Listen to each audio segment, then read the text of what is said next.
Hey guys, Dadix here. I had a chance to go hands-on with Borderlands 4 and had an absolute blast. I'm actually more excited for Borderlands 4 than I ever was for 3. There are a ton of features to look forward to, including new gear types, vehicle upgrades, new enemies, legendaries, and much more, so let's jump right in. First, let's take a look at the tools we'll have access to. Class mods, shields, and enhancement mods, as well as slots for new gear types, rep kits, and ordnance.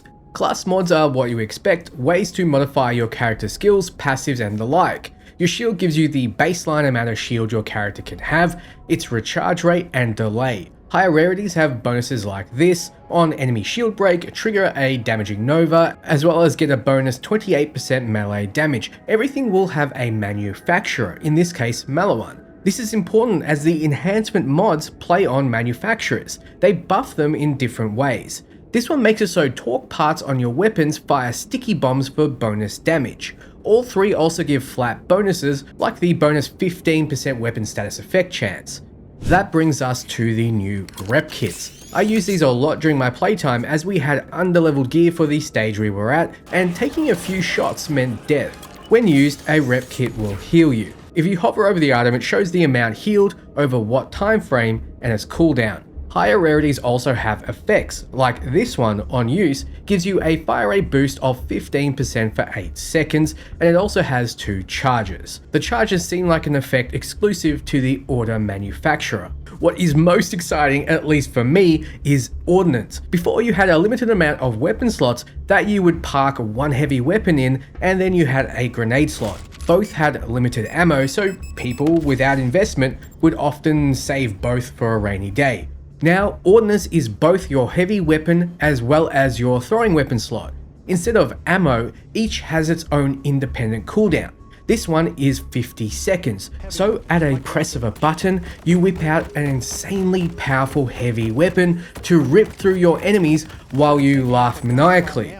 You can also use it for grenades, and we saw in my character skill tree breakdown that Rafa has a heavy focus on grenades. You could also use it for throwing knives, and during my hands-on I really gravitated towards the knives. They were fast and did insane headshot damage, often exploding targets into paste. Both grenades and throwing knives seem to have charges and a cooldown.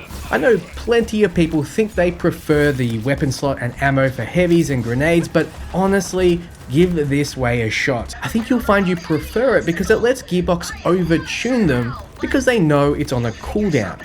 Plus, you don't feel guilty for using them often in fights because you're not wasting ammo. Speaking of ammo, I came across a few guns with Ripper manufacturer parts. More on the part system soon, but I have to say, the guns with the Ripper magazines did not vibe with me.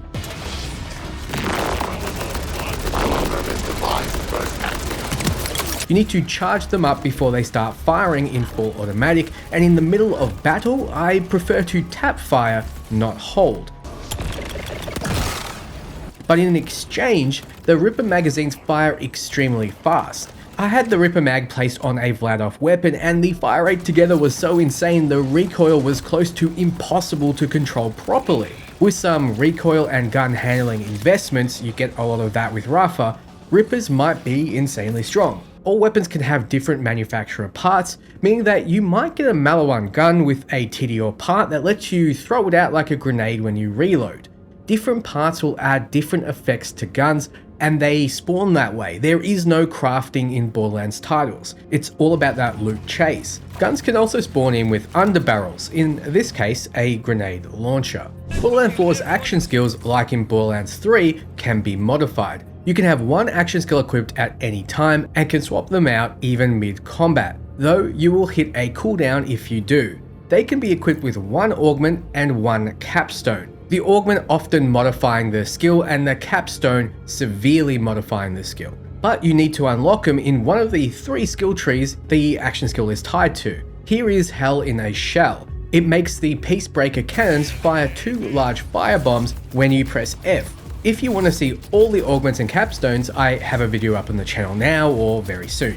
If you played the original Borderlands, you'll see a game where Gearbox is finding its legs. you'll see a game where the gunplay is not the best around. Borderlands 4 weapons feel much less RPG and more modern shooter, but still has all the damage numbers and crits. What I mean is you feel much more of the weight, impact, and responsiveness. Yes, there'll be times where you find a gun that's very sci-fi, or there'll be times where the enemy is simply too powerful for your weapon to take down at a reasonable pace, but you'll still feel the tactile pleasure of firing your guns, rather than feeling like you're hitting some enemies with wet noodles. Even the sounds of your gun moving around in your hands is much better. The map is quite detailed, and it needs to be, as each region can be explored openly at your own pace. There was some controversy about not having a mini-map, but instead you'll have a compass, and on your map you can place pins to direct your attention. If we look at the map Legend, we get an idea of the things coming in the game.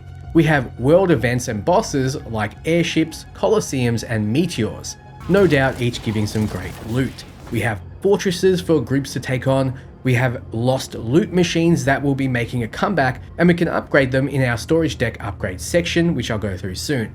We can respec at respec stations in the world for a cost. There's a firmware transfer station, and that's very curious. Let me know below what you think it will do. There'll be many activities like silos, crawlers, bunkers, mines, and drill sites. Moxxi's big encore is usually outside of boss fights, so you can replay them at your will without resetting. There'll be lots of vaults to visit and fragments to collect. Collectibles also include echo logs, deadbolts, vault hunter guides, evocariums, survivalist cache, augur shrines, electi safes, propaganda speakers, and lost capsules. Your menu also has sections to sort your inventory. You see your equipment in the first tab, can look through your backpack of gear on the next, and re-listen to your echo logs on the third. Then you have your current missions and challenges. Challenges are personal missions like healing yourself for 1,000 points that give minor rewards all the way up to legendary rewards. Contracts are like bounty missions that you can replay, and replay lets you replay missions. Your skills are next, followed by STU, which is storage deck upgrade. Before, you could upgrade your storage capacity at hubs, now you can do it in your menu. Using SDU tokens, you can increase the max ammo of your pistol, assault rifle, sniper rifle, SMG, and shotgun, as well as the size of your backpack, your bank, and how much lost loot is stored. So if you leave loot on the ground, it will be collected by this machine for you to get later, highest rarity taking priority. Finally, we have a ton of customization, from yourself to your Echo 4 companion, to your weapons, to your vehicle. Speaking of vehicles, you no longer need to catch a ride from specific points, and that made me sad actually. But not for those reasons, because I remember a particular story, but it doesn't matter. You can catch a ride from anywhere. Seeing as the world is much less linear and much more open, this feature is needed. You simply just need to press a button and you'll digistruct in your vehicle that you have equipped. You can select which vehicle you want in your menu, then customize its paint job. You can also upgrade it stat-wise with different manufacturer parts playing a part, pun intended. You have different ranks of parts as well as different types, like the all-rounder parts. Vehicles will have different weapon systems. This one has guns and missiles, though through my playthrough, jumping off your vehicle and firing normally generally did more damage. The good news is you get your first vehicle fairly early from this excitable, helpful fellow. Drink up. Hydration, people. No more passing out. Protein for you. Anyone needs anything, just ask. How about you? You hurt? Hungry? Thirsty? Doesn't matter. I got you. Which leads me into my next point. The game, at least from what I played, isn't trying so hard to be funny. Borderlands 3 was non-stop bad writing. Let's just admit that. Ava was a horrible character, and I have written very popular videos on why she failed miserably as a character and failed as the linchpin to hold the whole storyline together, which you can check out below. But Borderlands 4 doesn't seem to display evidence of that issue yet. And this character is evidence towards that. He isn't cracking jokes, he isn't existing outside of the world, he isn't breaking the fourth wall, he's just a nice dude leading a failed resistance, but has maintained this sunny and caring personality. Through my whole play session, there was not one cringe moment. Yes, that even includes Claptrap, even though I never really hated the character. I very much enjoyed him in Borderlands 2, but there is an option for all you haters out there. You can either turn up or turn down his individual volume, meaning that you can play the entire game not having to listen to him at all. So Gearbox has learned from feedback, and hey, at least there isn't a Jack Black voicing Claptrap option as well. Story is a huge part of Borderlands games, but what they've always done well is the fact you don't need to be locked in place to listen. You can still move around and collect things while the NPCs are talking to you. Get far enough away and it switches to your comms system. I enjoy stocking up on ammo during this time, and thankfully you don't need to hold down E to pick up all ammo anymore, it just automatically collects around you. These kinds of quality of life improvements you'll notice immediately. One thing that stood out during my playtime were the enemies. Each one had a particular skill or attack pattern that they would employ to mess with you. These synth armatures would phase when they received enough damage and sprint away, meaning you either have to stop firing and follow them or shift targets.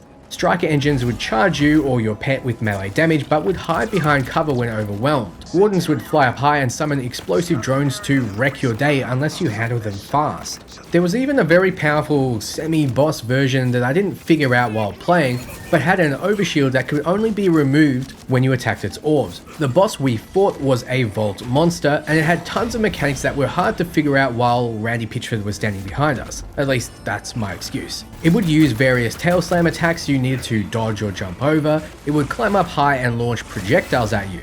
It had weak points that could only be revealed when you grappling hook them open.